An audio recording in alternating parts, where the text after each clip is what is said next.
Hi, I'm Kelsey Canterbury. I'm the worship director at Rock Vineyard Church, and I'm coming at you to wish you a happy Wednesday, my dudes.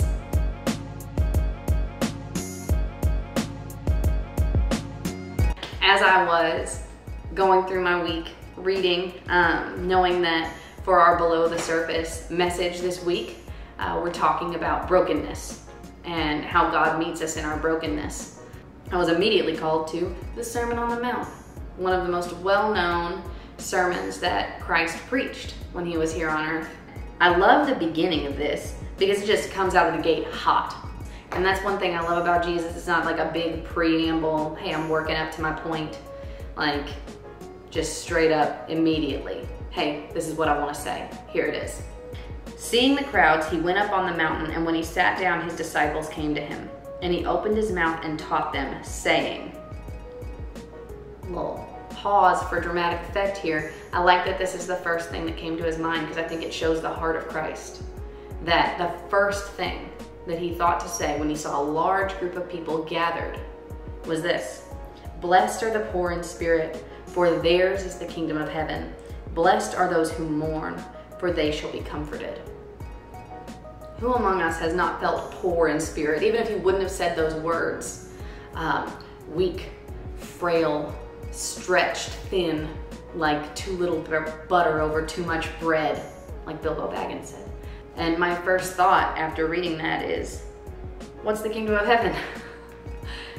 And in Revelation 21, the new heaven and the new earth, where God reveals a little bit of what this new heaven and new earth is, we see in chapter 21 and verse 3, and I heard a loud voice from the throne saying, behold, the dwelling place of God is with man. He will dwell with them, and they will be his people. And God himself will be with them as their God. He will wipe away every tear from their eyes, and death shall be no more. Neither shall there be mourning, nor crying, nor pain anymore, for the former things have passed away. So when God promises us, blessed are the poor in spirit, for theirs is the kingdom of heaven, that's what he's saying. I will comfort you. I'll make a place where you're no longer poor in spirit, where you're no longer mourning. It's an eternal thing.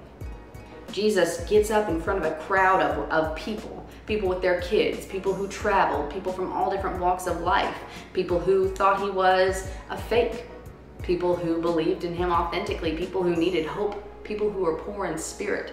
And the first thing he did is offer them a promise and acknowledge that they are eternal beings. Jesus saw straight through all of these like human cultural trappings and all the things we set up as what the truth is that we just create. And he immediately said, theirs is the kingdom of heaven. He acknowledges the eternity that he put in the heart of man.